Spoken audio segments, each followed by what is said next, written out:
we're back. We are home from spring training and just running into town to do a little bit of shopping. You know, we ought to have a name for this. Maybe we could call this Conversations in the Car with Sandy and Edie. Well, that's fascinating. I bet people are dying to hear about our conversations in the car. Actually, we're kind of funny with each other and when we go on long trips. But anywho, we had a great time at spring training, and we hope to make that an annual family trip. But if not, at least we have this memory. It was my brother and sister-in-law are, first off, wonderful people. We're very lucky to have our family, and we just had a really good time. But I have a question that is totally unrelated to anything ever, but I'm just going to throw it out there. Have any of you out there who, let's say, are 55 or older, ever forgotten something you did maybe 4 or 5 days earlier and you totally forgot about it? And again, has nothing to do with anything, just throwing it out there. Totally forgot about it until something or someone reminded you of what you did. And then they have to really pry your memory to remind you of what you did. And if you say any more, I will edit you out of this video. Anyway. For instance. Anyway, I said. Anyway, so if you have, and this is just going to be a public service for those people out there who are 55 or older, who... 55 or older. I keep hearing this noise in my ear, and it just keeps going. Let's say 60 or older. How's that? Anyway, as a public service to all those out there who are, let's say, just on in years, let's just say, why don't you comment and tell us about times when you've forgotten something that maybe you shouldn't have forgotten or something. I don't know. And it'll, like I say, it's not for any reason whatsoever. It could just be a public service announcement to make others feel better. And that's all. I do remember. So nothing to do with that, but one of the things we forgot on the trip is that we forgot to record is that we went to Famous Dave's across the street from Sloan Park after the first game because we forgot to put that mill on our videos. So one of the things we do, and we've done this at Lucille's, if you have a Lucille's barbecue or a Famous Dave's barbecue near you, is we get the burnt ends off the appetizer menu and we split it, and then we get 2 sides. And in this case, we went to Famous Dave's the first day we were in Tempe, and we got the burnt ends, split that order, and then we each got grilled pineapple and broccoli. It was really good. I'm really sorry. And the pineapple was grilled. Yeah, and they didn't put it. I asked a lot of questions. Do you add things, sugars or whatever? No, it was just grilled pineapple. And anyway, so we got a plate of that and we got broccoli. It was a really good meal. I'm really sorry we didn't video that. There was another, we didn't video our meal on the way home as well. I know that we showed that chart one time on one of our videos about fast foods and restaurants that aren't rated very highly for their meat. They have really good tasting food, but they aren't rated very highly for their meat. But sometimes you just have to you have to go with what's available. So anyway, we stopped at a Cracker Barrel on the way home and had a wonderful meal also. They have these chicken breasts with it's an apple chutney. With an apple chutney on it, and then you can pick your sides. So we got 2 plain sweet potatoes. They don't really need any additions to them at all, and we'll even eat butter, but they are so tender and moist that we just eat the plain sweet potato, and then we got a side of broccoli. So that was another meal we did on the road. We didn't share a side of broccoli. We each got a side of broccoli. But anyway, yes. And we're sharing this with you because we've had some questions about how we do our meals when we're on the road, and that was just one of the examples of what we do. What else happened? Well, right now we are on our way to town. We have to pick up a few things, but we also have a nephew who's about to turn 6 years old next week. And so our family is really spread apart. I have 2 brothers. We have 2 brothers. The oldest one is the first child, and the other one is the youngest child, and there's 20 years between them. My mom was actually 42 when she had my younger brother. So there's a lot of space in between. There's 3 sisters in between. You've met our other sister, and we're just really spread apart. But now that we're adults, it's nice, except that it really spread the grandchildren apart. Our my parents' oldest grandchild, our oldest nephew, first grandchild in our family, is going to turn 48 years old this year. He just became a grandpa, which makes our sister Gladys a great grandma. I have a less difficult time believing she's a great grandma than I do believing my nephew is a grandpa. I don't even know how that happened because, okay, I actually know how that happens, but I don't need any explanation. But it just weirds me out that he is of that age now. I won't say old, he's not as old as me, but I remember him being born, all of that, and here we are.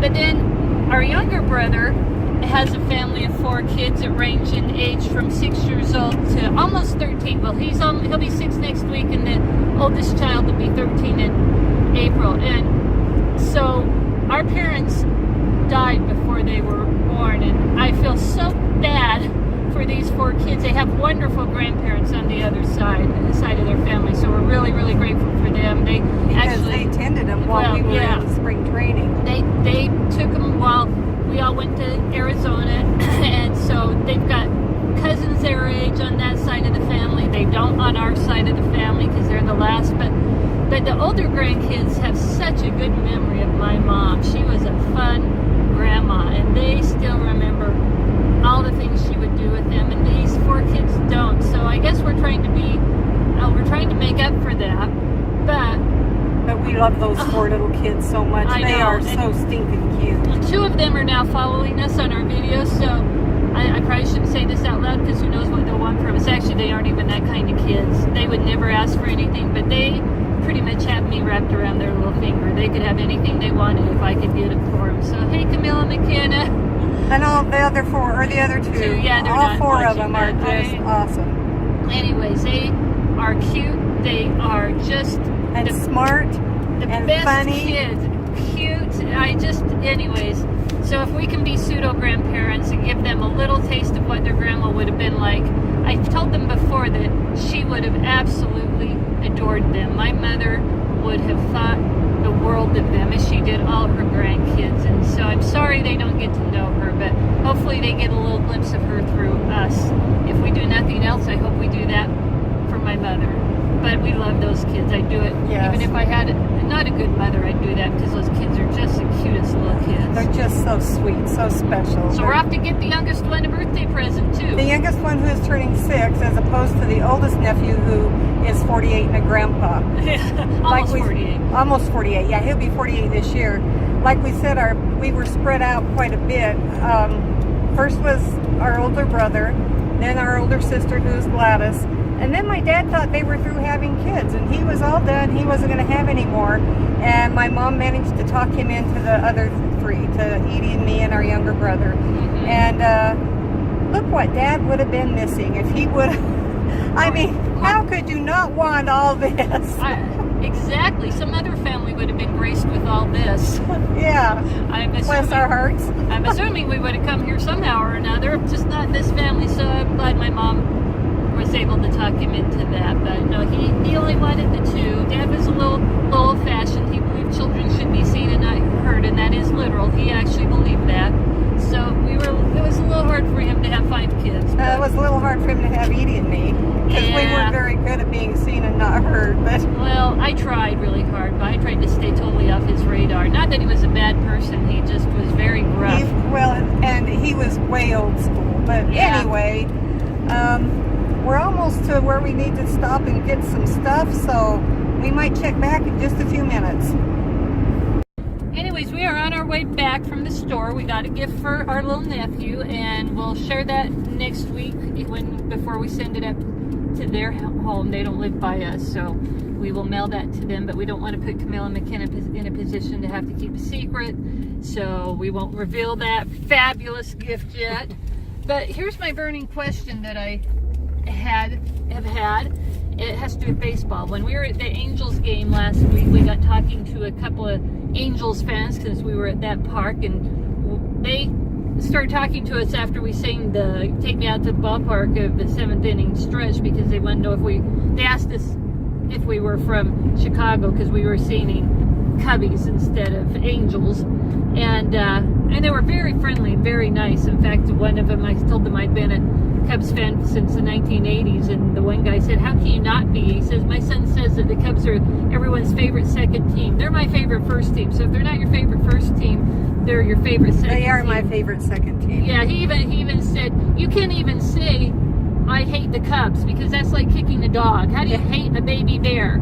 So that's what he said. So we got quite friendly with them for the last little bit of the game, and I asked them this question because every park has got a different name. So in Chicago, it's Wrigley Field. In Boston, it's Fenway Park. In Baltimore, it's Camden Yards. But in New York, it's Yankee Stadium, and then they all have their own thing. So what makes a difference between a stadium, a park, a field, and a yard? Why are they all something different? Of course, the one guy sitting at the park with us said, why is it an Avenue, Boulevard, Street, or Drive? I don't know that answer either, but if you know, give us a shout out, because I don't understand the difference. I mean, why isn't it Wrigley Ballpark, Fenway Ballpark, Camden Ballpark, or Yankee Ballpark? That's my burning question, the things that keep me up at night that I wonder. And before we go, I just want to give a shout out to my 5 beautiful grandkids. I love them we love them with all our hearts. They're just very special to us. But holla to Savannah, Isaiah, Kobe, Jonas, and Ezra. Love you guys and miss you guys. Yeah, they actually have me wrapped around their little finger too. But they also have grandparents as opposed to my 4 little nieces and nephew who only have one set of grandparents. Wonderful grandparents, but they don't have my parents for grandparents. But her grandkids are lucky to have all their, well, almost all. Actually, one of them are missing a grandparent on the other side of the family. For both families, the granddaughter and the grandson. So, but they're still lucky to have known their grandparents, and I still try to be a good aunt because I do love them too. And I try to be a good grandma. And that's about it for today. So, you know, if you have any comments, any answers to any of our burning questions, leave us a comment, and y'all come back now.